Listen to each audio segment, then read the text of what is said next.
Needless to say, all this, he has over 150 publications, many students. So all these things perhaps everyone knows, but the things that only those who are familiar with him may know is his interest in movies, literature. And when I say movies, it's not just the Akira Kurosawa or Satyajit Ray, not just that, but even he's very much knowledgeable about, say, Rohit Shetty's or Karan Johar's movies. So his interest spans right from Kurosawa to Rohit Shetty. Then that quality I have always noted, with the ease with which he can give a lecture about quantum mechanics. He can have the same conversation at a tea shop that is somewhere in a remote place or in some corners of the fort area. I have the opportunity to be with him in such occasions. And he adds this little bit of humor and theatrics even to rather mundane things and make it interesting. Hope in this topic also we will be able to hear some of those physics as well as some of those interesting touch of humor, art, poetry, and the list goes on. So I welcome Professor Vijay Singh to give his talk. Thank you. I hope is this on? No. Can you turn this on? I mean, who is the expert? I am not the expert, but I can try. Am I clearly audible in the back? Okay, that's it. Thank you very much, Mashood, for a very effusive, introduction. So I hope I don't disappoint, and let me try. Okay, and I see only friends here and a couple of not so friends, but okay. I'll do my best. Okay. This is basically physics and the city of Mumbai. Okay. So we begin now. Okay, so most of us, and I'm no exceptions, I've spent a substantial portion of my life in what was once Bombay and what is now Mumbai. Okay, so, and I think many of us in this audience have the same background of having spent a substantial portion of their lives in Mumbai. Okay, and basically we are all attached to it, and we are all experts. Okay, I mean, we are all experts on Mumbai. So I thought we all have been exposed to, how should I put it, to news about Mumbai, okay, to poetry about Mumbai, to literature about, stories about Mumbai, okay, but perhaps not to the physics of Mumbai. So I thought I will share some of my thoughts with you, and this is supposed to be a light-hearted talk, and it's supposed to be fully understandable to everybody. Okay, maybe with the exception of just one formula, which I will use in the end, but so you'll have to excuse me for that. But 100 years ago, there was actually a shair or a poet. He had come from Lucknow, and he saw Mumbai. He had come with expectations about Mumbai, and he was atop Malabar Hill, okay, and he saw the glittering lights of Marine Lines, which is called the Queen's Necklace, okay, and then he was awed by it. And then he went to Haji Ali, and this is what he said. This is Haji Ali. He saw the crimson sunset at Haji Ali, okay, and he said, "Khushnama Bombay, तुझ पे पीरों का साया, खुशनमा बॉम्बे तुझ पे पीरों का साया, जैसा सुना था तुझे वैसा ही पाया." That is, praise or blessed be Bombay. May the saints be benevolent to you, to Bombay, and you have met all my expectations. Okay. So the first sight you see is this minaret, and the first question that comes to us, yes. Why is there a minar? So the word minar comes from the Arabic word manara, which means basically a lighthouse, because it acts as a lighthouse. Okay, And it is basically a signaling tower at sea. That's what the Arabic word means. Okay. And why do we have it? We have it because the earth is round. And we have a problem called the horizon problem. That is, if the earth was flat, you could see till infinity. Of course, air pollution not being there. Okay. So you could see to a great distance, but if it's round, then there is a horizon problem. And the first thing we would like to understand is this horizon problem. Okay. So the earth is round. Okay. This is the round earth. This is the radius of the earth. This is the height of the manara or the minaret. And then you can see all the way up to the tangent, which is x, the distance x. And this is a right angle triangle. Okay. And you use Pythagoras theorem. It's also Aryabhat's theorem or whoever's. Okay. And we just use it. And I think this diagram is better. Okay. As I said, this talk is not for you, Prithvirajit. Okay. R plus h. Okay. R plus h, the whole square minus r square is equal to, I should have called it dx, it's x square. And what you do is make an approximation. So that's the way you understand most things. If you make an approximation to a very difficult equation, such as this, you say r square plus h square, and then this r square minus r square cancels out, and the h is very small. It's only about 20 meters, 30 meters, compared to r, which is 6,400 kilometers. So because of that, you make that approximation, you come across a very simple formula, which is 2r into h. Now what is r? R is the radius of the earth. So 2 times r is 6,400 kilometers. And if you take the appropriate, and if h is in meters, by the way, it's only 20 meters or 50 meters, or at the most 100 meters. Okay. Then 2 times r, you just think of a number, square root of that is just 3.6. You do 3.6, and whatever the h is, you take the square root of that. Okay, so I will take an example right now. And for the Haji Ali, in fact, if you go atop Haji Ali, this is what will happen. It is 85 feet tall. So it's 25 meters. So the square root of 25 is very simple. It's just 5, and therefore 5 into 3.6, that's just 18 kilometers. That is how far you can see, provided there is no pollution. Yeah, please come in. Provided there is no pollution, that's the furthest you can see. I'm really sorry. Should we get some chairs? Because okay. Yeah, we'll get, so that's, and if you're a human being, basically your height is about 2 meters. So you take the square root of that, and you can barely see about 5 kilometers. Okay. So that is how far you see, and it is the horizon problem. Now, I will first continue with the introduction, and then I will come to the main body of the talk. Okay. So, but if you don't understand something, please stop me. And sometimes you have more interesting comments to make than I do, so please make those. Okay. So let's begin with a few comparisons. This is Mumbai's history. Okay. In 1661, Catherine Braganza married King Charles II, and even they had dowry. It's not just the Indians who are the culprits. Even they had dowry. So they have, Bombay was given, or Mumbai was given as a dowry by the Portuguese to whom it belonged, and they gave it to England. Okay, it's almost like saying, okay, here it is, and you take this Bombay. Okay.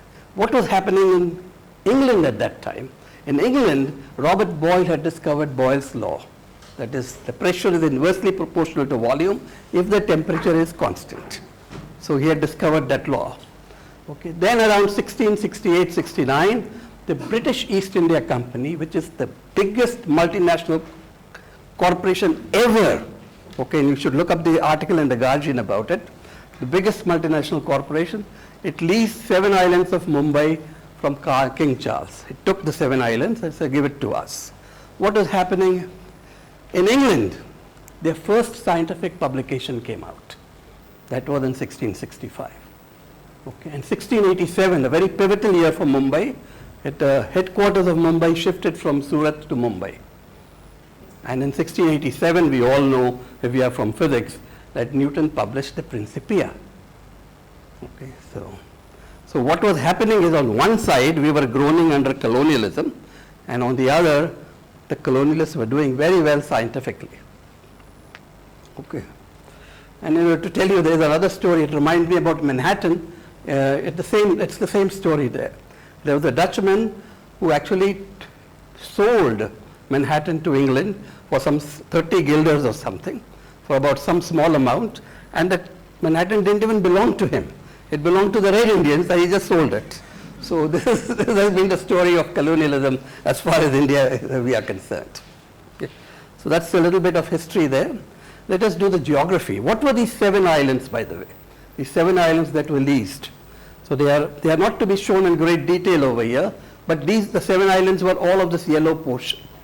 Okay, and there's at the far end, at the far north, is this island of Mahim. Okay, where I spent my boyhood. Okay, and I'm very attached to that place. So Mahim is actually a wonderful place, I have to tell you that. It is the most cosmopolitan place it was in the world. Okay, it has 1/3 Hindus, 1/3 Muslims, and 1/3 Christians. And among the Muslims, I mean, they were also differentiated. There were Shias and Sunnis, then there were Bohras, then there were Ismailis, there was Khojas, a smattering of Ahmadiyyas, and what have you. Okay. And among the Hindus, of course, I mean, we are very diverse. I mean, there was the Chandrasekhar Kayas Prabhus and the Pathare Prabhus, and then there was the Chitrapura Saraswats and the Gaud Saraswats, and depending on whom you talk to, the other guy was inferior to them. I mean, and it was always like that. We always looked down on the others. Okay, so I grew up there, so I couldn't resist sharing this thing about. So it basically reflects all our boyhood and our nostalgia and our love for the city. Okay. And if you can see this is actually north-south. Okay, this is the southern tip, this is the northern tip, and you have Mumbai city, which is the island city, it's about 70 kilometers square. And the rest of it is about 370 kilometers square. Okay, the suburban part, where we all live now. And most of us live there, except unless you live in the TIFR colony. Okay, then of course you live right here. Okay. And our population is, I kept losing track as I kept studying this thing for, it was 16 million and then it became 18 million and perhaps it's 20 right now. And the population density is enormously high, 40,000 or more per square kilometer. Okay, so that's the geography. But you can see it's north-south, and the way physicists try to understand this is by saying it has a metric. The road map, the roads of Mumbai follow what is called the Manhattan metric. So I have to tell you what is the Manhattan metric. Okay, so the Manhattan metric is something like this. Of course, this is Manhattan. It's not Manhattan, but this is Manhattan. Yeah. Okay. Manhattan is like Mumbai. Of course, I told you the history. The history is also similar to Mumbai. Okay, it was gifted to England, and it is south, and this is north, and this is Central Park, and there are avenues which run north to south, and there is a large number of streets which run east to west. But the streets are shorter. The avenues are very long. Okay, that's the way it works for Manhattan. Okay, and this right angle roads is called the Manhattan metric. And most island cities tend to have the Manhattan metric. Okay. Even if you look at Bombay or Mumbai, okay, it is the same. There is the Muhammad Ali Road which starts on one side and goes all the way down, and of course you give it different names as well, Baba Saheb Ambedkar, VN Purao, and it is just nothing but the Muhammad Ali Road. Okay. On the other side, there was something called the Lady Jamshedji Road, which also ran a long distance, but now we give it different names depending on whom we want to please. So, as opposed to that, there's the Moscow metric. The Moscow metric basically is radial. It starts off from the Kremlin and it goes and spreads like this. Okay. So Mumbai has got the Manhattan metric. Delhi from Connaught Place has the Moscow metric. Okay. So as a first approximation to the road map, you think of it either as a Manhattan metric or as a, how should I put it, or as a Moscow metric. Okay. But I have to tell you one thing now. This work that we did was done in the Olympiad cell. And with each of the people who worked with me, I mean, although they were not physics people, we did some physics work. So this particular work was done with the help of Sana. She is right here. So she did, so it's a collaborative work, and our mutual love for Mumbai made us do this. Okay. And there's a similar piece of work which I hope I can present sometime that I did with Suchita, and a third one which I did with Ranjana. So I have to acknowledge, thank you. Okay. So now coming to the main body of the talk. If you have been in Mumbai for about 5 years, 10 years or 20 years, there are some pivotal experiences. Okay? There are some things that you always have. I'll share with you, and you will also come back and share a story with me. Okay? So there are 4 or 5 of them that I would like to address, and I will make some comments about them. Okay? Which are the ones? Mumbai rains. Okay? I mean, all of us have some stories to share, and you get wet at least once every monsoon in spite of your precautions. Okay? So there is just a picture of the Mumbai rains. Okay?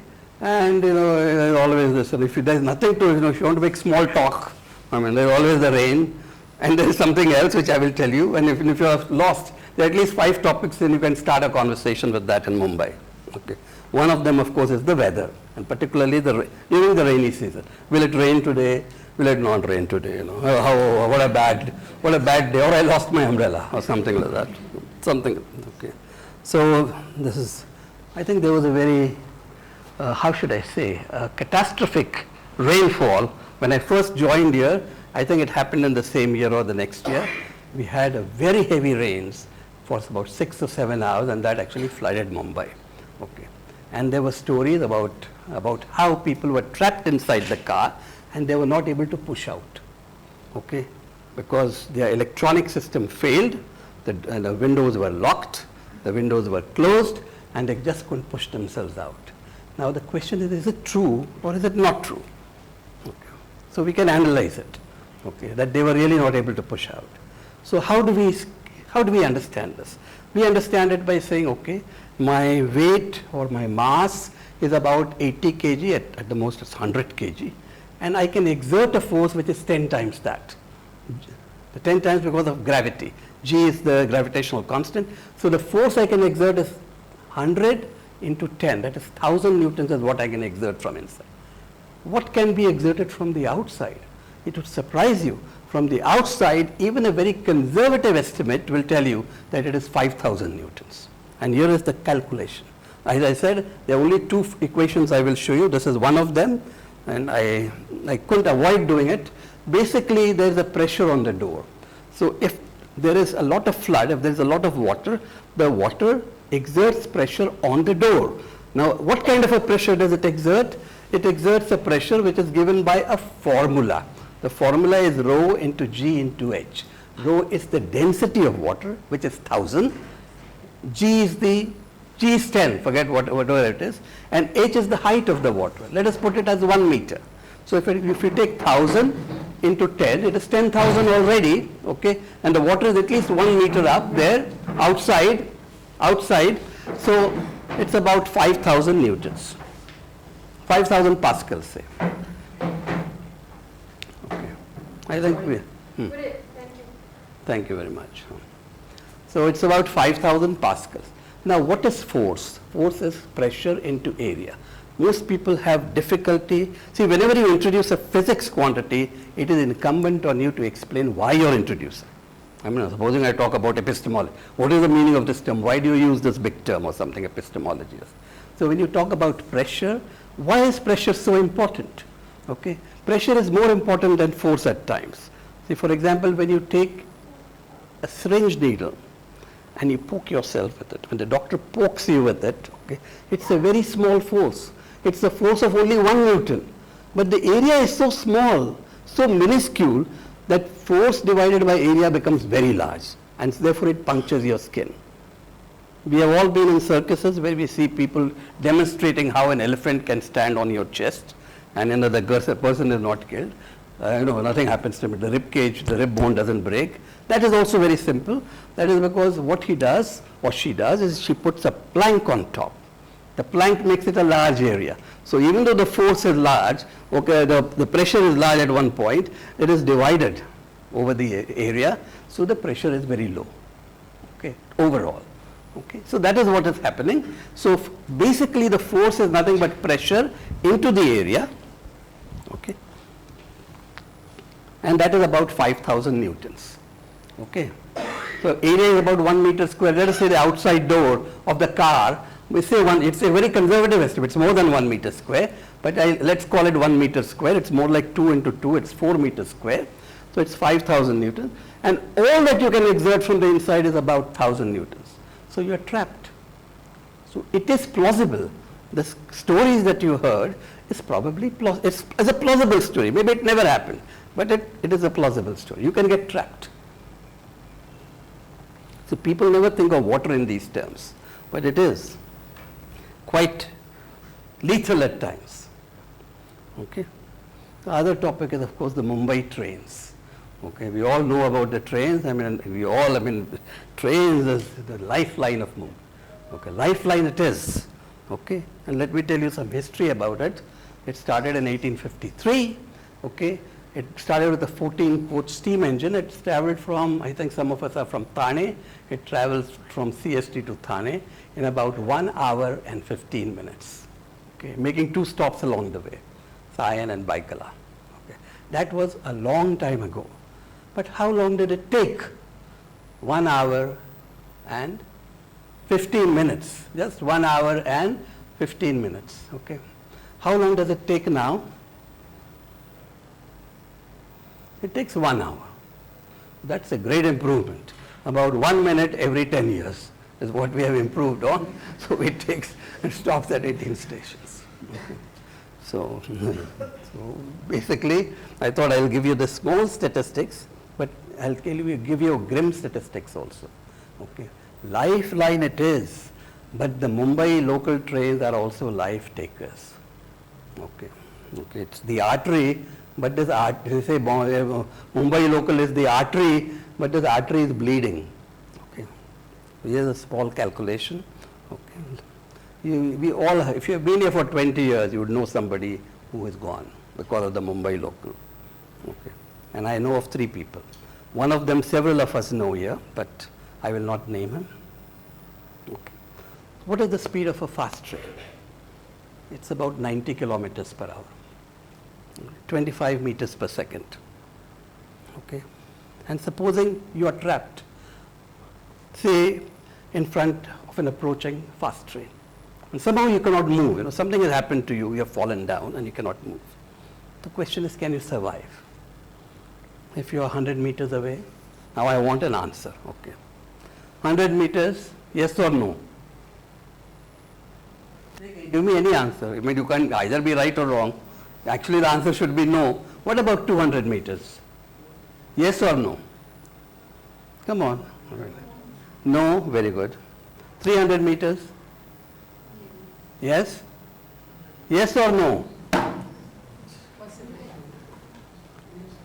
400 meters? Yes. Very good. 500 meters? Definitely yes. Answer is no. Okay. The answer is no because the maximum deceleration that a train can do is minus 0.5 meters per second square. If it did anything more than that, the train would jump. And then the train driver would be killing a lot more people than this one person he's trying to save. Okay, so this is the maximum. It is a number that people don't quite appreciate. It's very, very small. Okay, and then you use a simple formula, and in this formula, this is the final velocity, which has to be 0. This is the initial velocity, which is 25. I said it's 25 meters per second, which is 90 kilometers per hour. It's a real fast train. Okay, and the acceleration, as I said, is minus 0.5. So if I take minus 0.5 and multiply by 2, I get 1. Okay, and if I take this 25 and square it, I get 625, and therefore the distance is 625 meters. So even if you are half a kilometer ahead, the driver in the fast train cannot stop. Okay, and often you are less. And you haven't even considered the reaction time. The driver has to see and then stop. That reaction time could be 2 seconds. In that time, it has already traveled 50 meters because it's moving at 25 meters per second. 25 into 2 is 50, so you get 50 meters.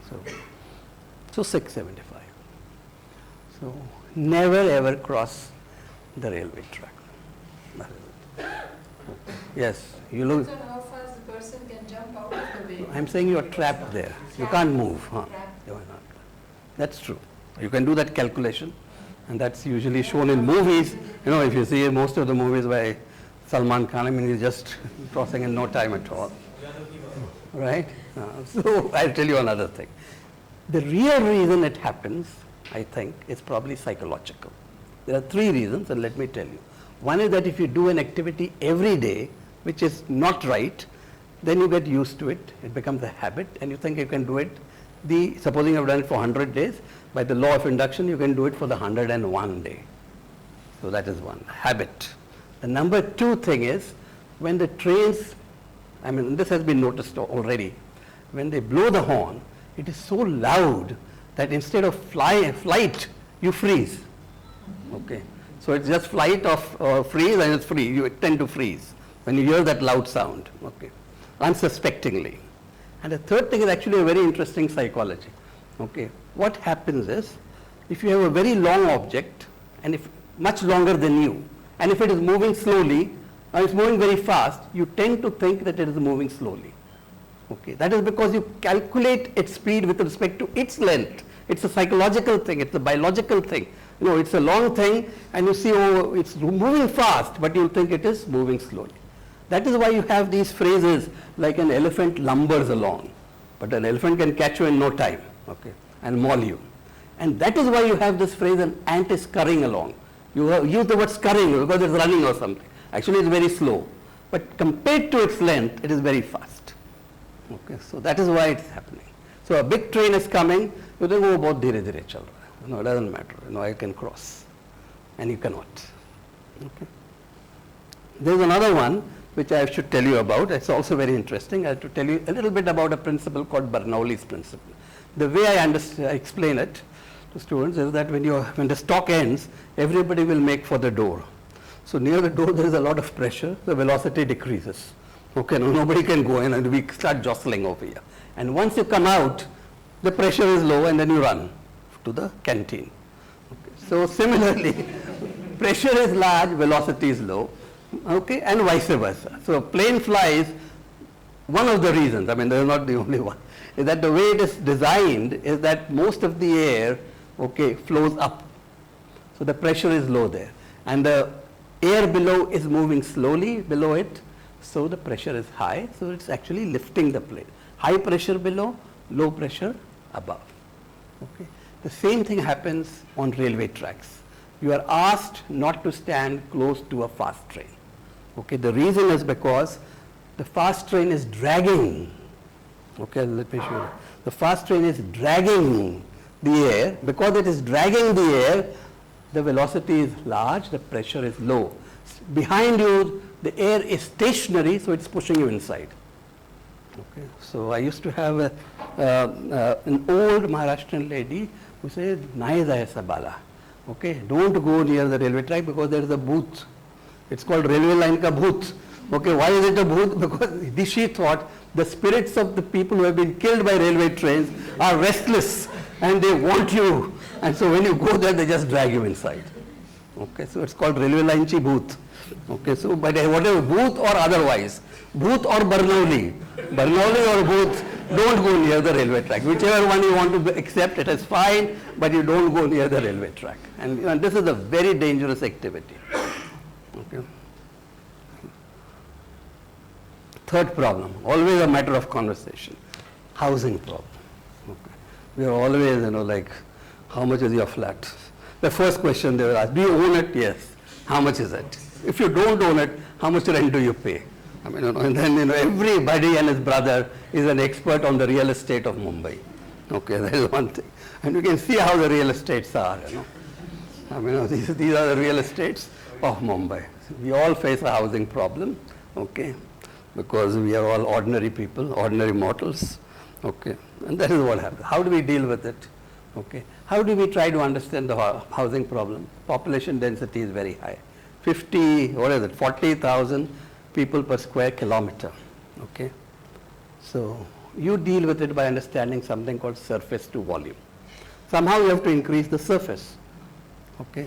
And one way to understand this problem, but not the housing problem, is to see this church. It's a church from Mumbai. I think it's St. Michael's Church in Mahim, okay. So you see this church, it has large windows, Why does it have large windows? Because the surface area, the nutrition that the church is getting, the light, is from the windows. Supposing it was all covered or something like that, then there would be no light coming in.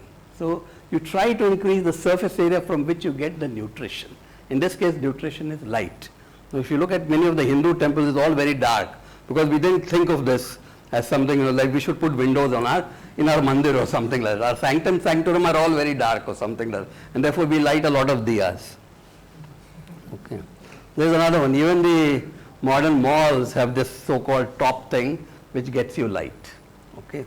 So surface to volume is a very important law, and it cuts across anything. I mean, if you cannot explain, this is the one law which even beats Newton's second law, because this one law works in many places. Okay. It also works as far as the housing problem goes.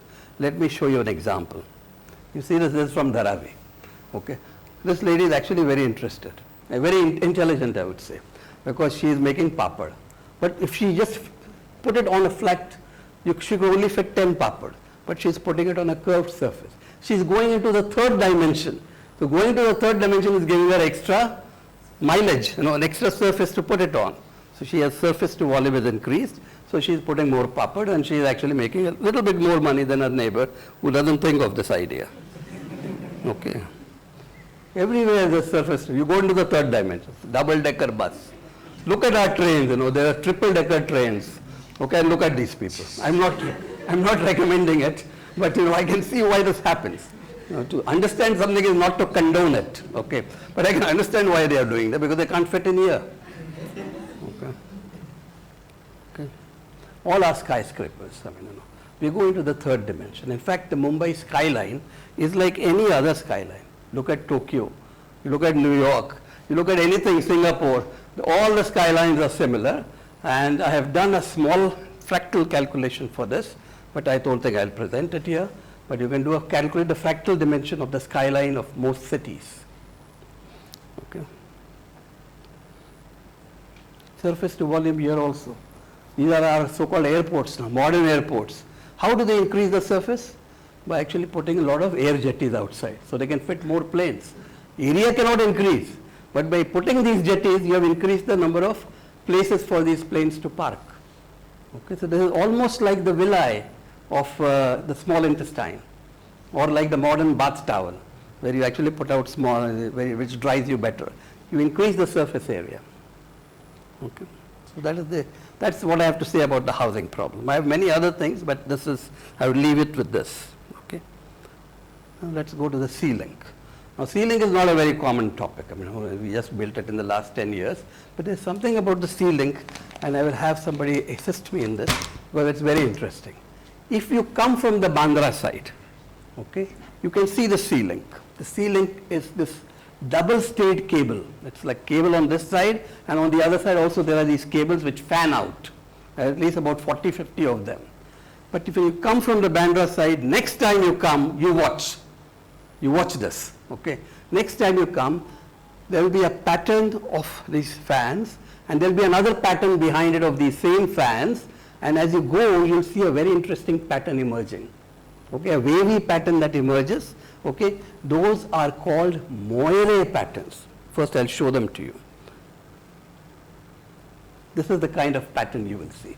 You will get these things like this. Okay. These moire patterns, when I first saw it, I was very thrilled, because I had not seen it before in a real situation in Mumbai. But this is called moire patterns. Okay, and let me just share something with you. Can you help me with this? Someone has to help me. You can also do it and play around with this moire patterns. And you can give it back, yeah. No, I don't think this will work. This is this. Okay. I'll give you more so they can all see this. Okay. Then this one also. Take this one also. Okay. How many do you have? Oh, this is it. Now I'll show you something else. Where can you get moire patterns? You can get moire patterns provided you travel in second class, not first class. Okay. And provided that's a challenge. Provided you are at these various intersections at times in a taxi or in an auto, people come around, these kids, small kids trying to sell you. Wherever I go, I always buy one. Okay. because you can get all kinds of running pictures with these Moire patterns. You see what it is? You know, you must have all, so next time please buy it and you can help, you can understand what a Moire pattern is. Give a one on this side. Please return all of this in the end. Okay. So in 1890s, if you remember, okay. This is the bande. This is a gift. There's a question at the end. Whoever answers will get a Moire pattern from me. Okay. So that is what I will do. Oh well, I'm doing all right with time, I think. So the story is in 1890s. Now they didn't have movies in those days, no? In 1880s, 1890s. So the way they made movies was by making storybooks with Moire patterns. So you have Jack and the Beanstalk moving around and the beanstalk growing and so on and so forth. And Little Red Riding Hood walking or something in that forest, and the wolf eating her or grandmother, I think. Not her, but her grandmother. So all these Moire patterns are there. But now they went out of fashion as soon as what is called chalchitra or movies came. Okay. But there is something I found very interesting, the new 2000 rupee and 500 rupee notes. And, they have interesting patterns, and for a while I wondered what are these patterns. Then I Xeroxed one, which is illegal. Okay. I made another one, which is also illegal, so two illegal acts. And then you move one on top of the other, and that is how I make out if my 2000 rupee note is fake or not. Okay. And then I found that interestingly, even the German currency now actually does Moire patterns to find out if it is forgery or not. Okay. Somehow the person with whom I shared this, he took away this fake 500 rupee note. So this is not very good. Okay, 2000 rupee notes. So it's not very good. But if you try hard, you can see a Moire pattern. You don't look at the main thing. Don't look at Gandhiji. Look at those, very intricate patterns. Put one on top of each other. I blew it up, And this is courtesy Suchita in the Olympiad lab. I got it all done, and then you just move it around and you'll get it.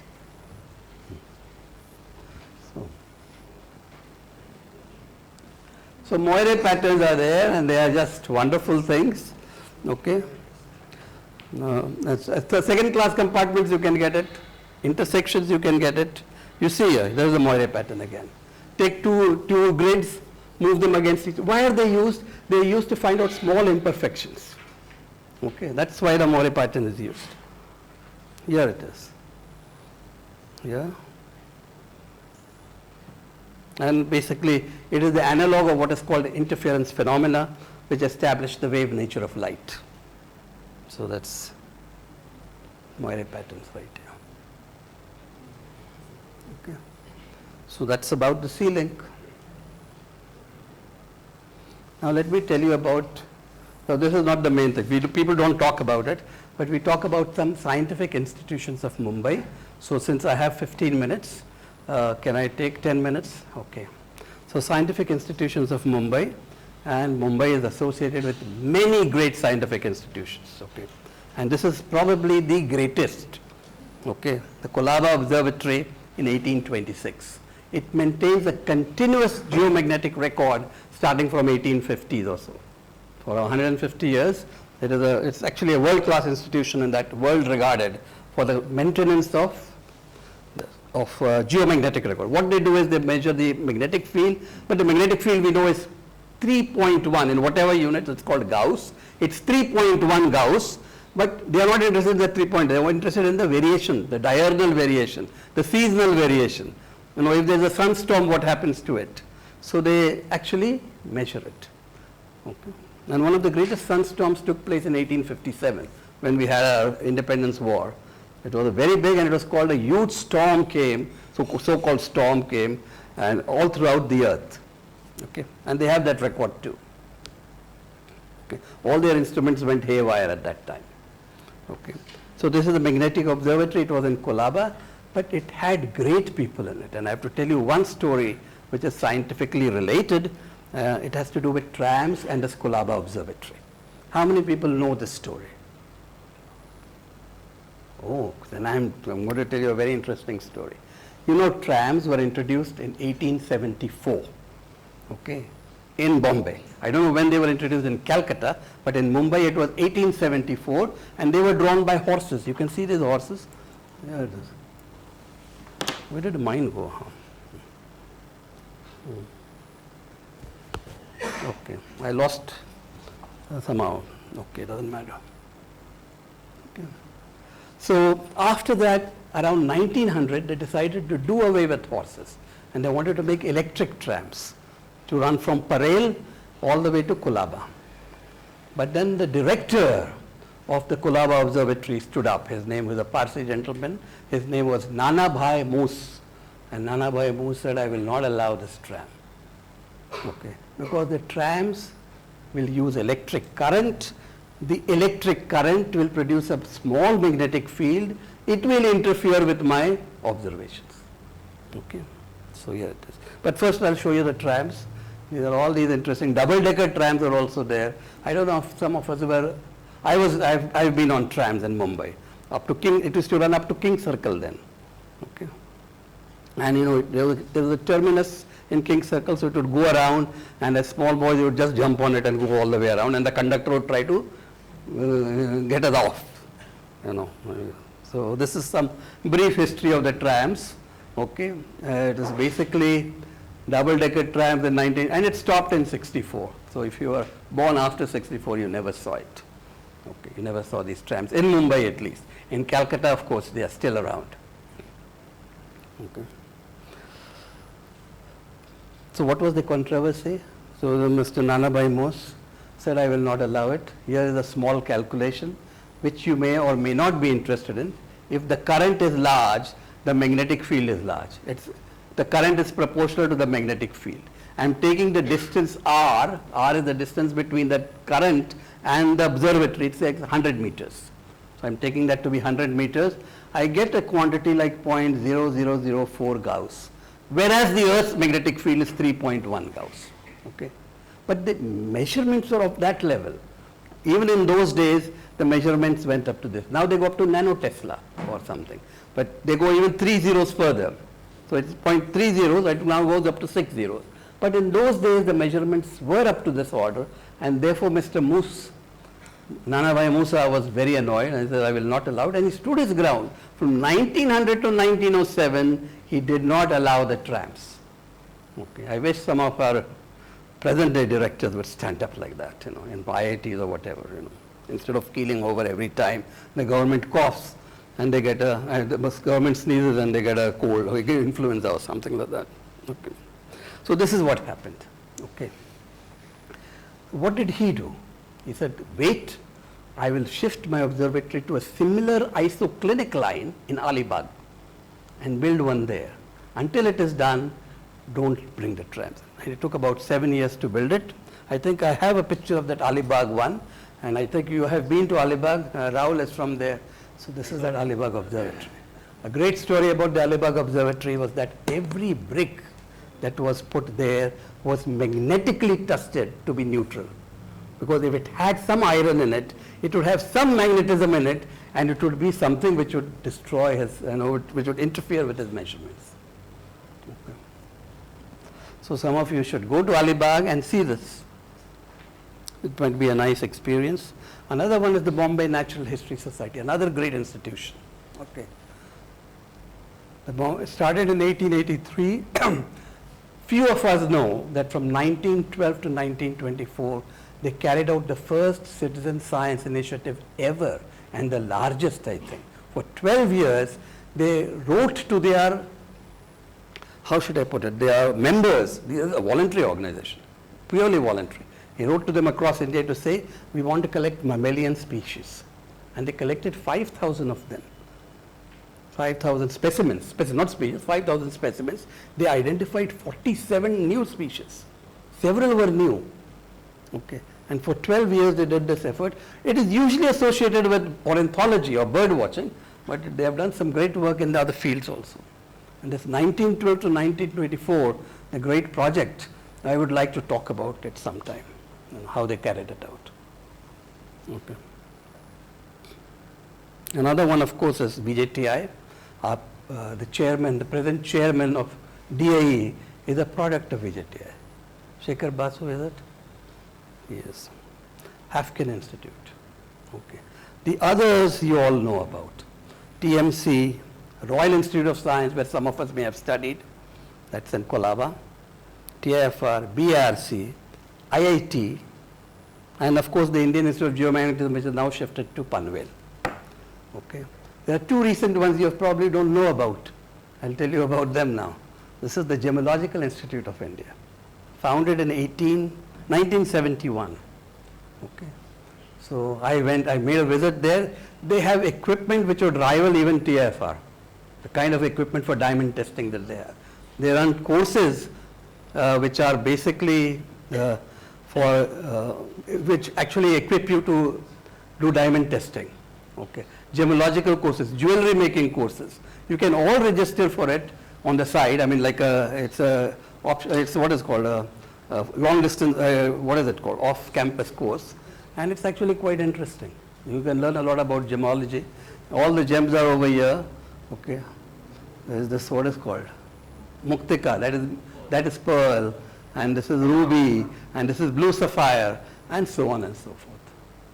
And there are many others. So this is one of them, and their lab is in Sukh Sagar in Chowpatty, okay, on the 4th floor. And actually, believe me, I've been there. So has Sana and so has Ranjana. I've taken my PAs there also. So they have seen this, and they've actually, that's the one time they got to test, to actually hold a diamond which is this big or this small or so on. And, and one after another, at least 30, 40 diamonds, we all saw them. I mean, at least that was enough. I mean, what is it called? Of course, the Indian Women's Science Association. There's another one, 73. It's probably one of the later ones. So this is another. And I think several of our people are there. I think Mrs. Mahajan, Professor Mahajan is there right now. I think Chitra was there. So yeah, this is the institutions. Okay. And since I have 5 more, you'll have to give me 5 more minutes. This is Bombay and Bollywood. If you don't talk about Bollywood, it's not worth it. Bombay and Bollywood is a love-hate relationship. All these guys are there. Okay. All these scenes that you see in movies, which are all bunkum. Okay. I will not even bother to analyze them. You cannot do any of them. Okay.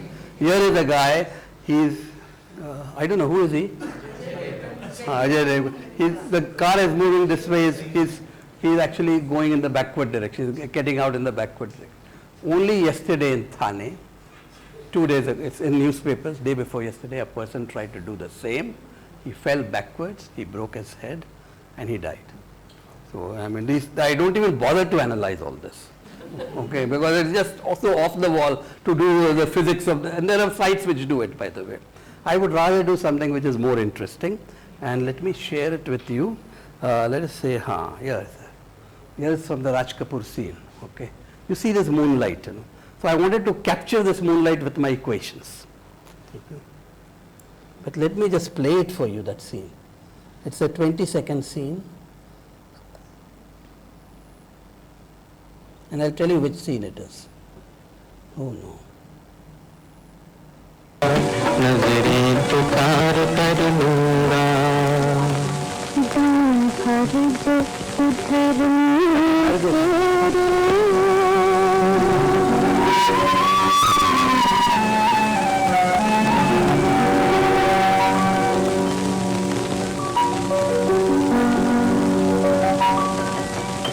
Very beautifully done. I mean, it just ends on that note. Of that note, we don't know what's going on after that, but okay, that's and then they leave it at that. So I thought I would try to write some equations for it, and I wrote it so I will not bore you with it. But the thing is actually quite the model is simple. What is it? Oh, expand it. Okay, I need to expand this.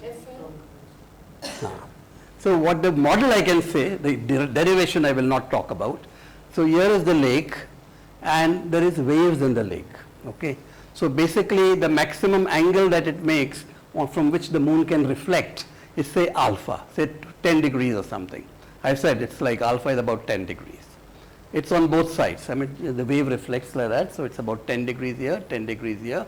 The moon comes and it reflects here where the photographer is, who is photographing it. And then you actually calculate how big, how much is the shadow or the reflection, how much is the reflection like. So you don't have to focus on anything else, just focus on the denominator here. there is something called theta and 2 alpha. So now alpha is very small, it's a light breeze moving, it's not like a big hurricane moving over the lake, okay. So it's about 10 degrees or 20 degrees.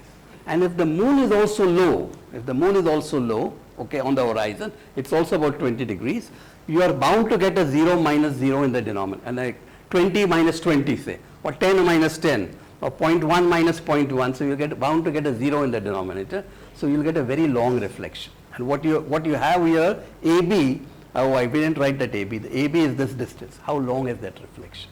So I wanted to calculate that. Just to capture that one scene, I put in a lot of effort, and I failed. I mean, I just couldn't do it. All that I got was this insight that if the moon is low, and something that you've seen, if you've been to the seashore, you've seen it. If the sun is low, and you are here, you'll see a very long reflection of the sun. Okay, so I failed. So I just wanted to tell you that. But there's another scene, again from Raj Kapoor's Shri 420. Okay, it's a wonderful scene. You see, this is high, and this reflection is very small. But look at some other reflections. This one, for example, the reflection of this thing, it's very long. So it captures, my equations capture this thing to some extent qualitatively. I'm not saying quantitatively, but qualitatively. Okay. So I sort of try to work around this. There's another one which you all know about. It's from the Mughal-e-Azam scene, and it is very difficult to capture. Only thing is you can make it. Okay. It was made with these mirrors, which are made of Belgian glasses. It was made from Firozabad. K. Asif did it, and you will not believe it. After he did it, I'm told, I'm not sure if this is right, he destroyed the whole thing, so that nobody else could make it. Okay. But the Sheesh Mahal you'll find in several places in India. You'll find it in Jaipur, it's in Lahore, it's one place in Maharashtra also, I forget where. Okay. There's that Bajirao Mastani scene. Okay.